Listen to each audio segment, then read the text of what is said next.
Jokowi lusuh dan rapuh menuju runtuh. M. Rizal Fadila.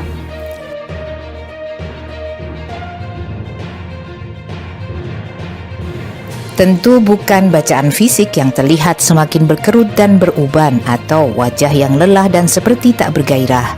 Akan tetapi ini adalah gejala politik yang ditampilkan, panik, lusuh dan rapuh. Kondisi masa depan yang tidak jelas dan hal itu terbayang mengerikan, menghantui terus sebagai mimpi buruk sambil menghitung hari. Menjelang akhir masa jabatan, Jokowi terlihat gugup dalam membuat kebijakan, aneh dan membingungkan. Reshuffle dilakukan bukan untuk memperkuat kinerja pemerintahan, melainkan sekedar menempatkan teman-teman yang mungkin mau mendengarkan curhat dari kegelisahan, tidak menambah dukungan partai atau kekuatan politik apapun. Menggoyang Partai Demokrat dengan skenario kudeta Muldoko tidak kunjung sukses. Hukum tidak menolong, bahkan berbalik mengancam. Muldoko sendiri ikut goyah. Kebijakan memberi wortel dan tongkat kepada Ketua Umum Partai Demokrat tidak direspon bagus. Partai Demokrat tetap konsisten mendukung Anies Baswedan. Menekan Nasdem dengan mengkriminalkan Johnny G. Plate tidak berhasil menggerus dukungan kepada Anies. Justru memperkuat perlawanan Partai Nasdem atas dirinya. Partai Nasdem semakin melambung setelah apel siaga perubahan yang sangat telak mengalahkan musra. Kini Jokowi mencoba memukul Partai Golkar melalui proses hukum Airlangga, ditambah desain Munaslup dengan motor Luhut Panjaitan. Ternyata upaya merebut ketua umum itu menjadi bahan tertawaan, bakal mengulangi kegagalan Muldoko mengkudeta Partai Demokrat.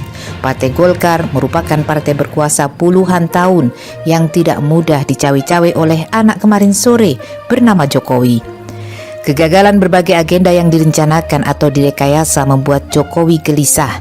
IKN belepotan, kereta cepat di luar perencanaan, investor sulit datang, Omnibus Law yang dipaksakan terus mendapat penentangan, obor dukungan atau proyek Cina ternyata tidak jalan, pelanggaran HAM digugat rakyat, melayani keturunan PKI berbuah kritik, ijazahnya diragukan, membesarkan keluarga dituduh nepotisme, serta oligarki politik mulai cerai-berai.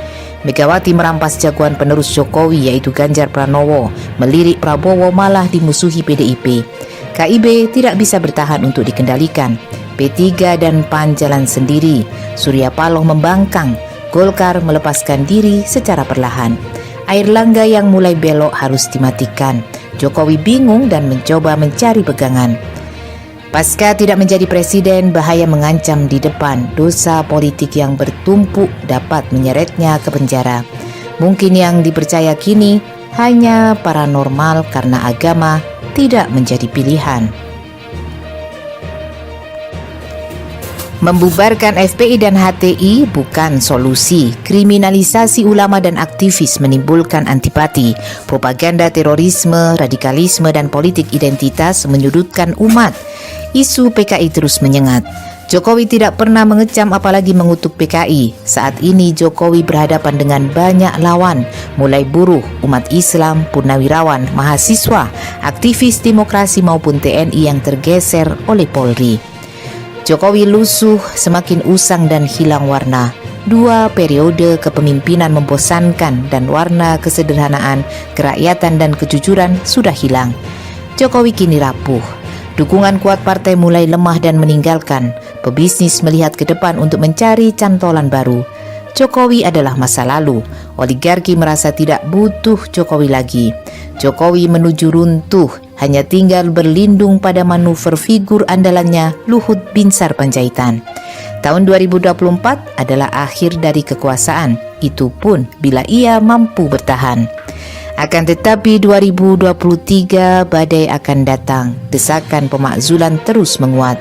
Dari petisi hingga aksi-aksi. Tuduhan terberat Jokowi adalah melanggar konstitusi serta mengkhianati sumpah dan janji.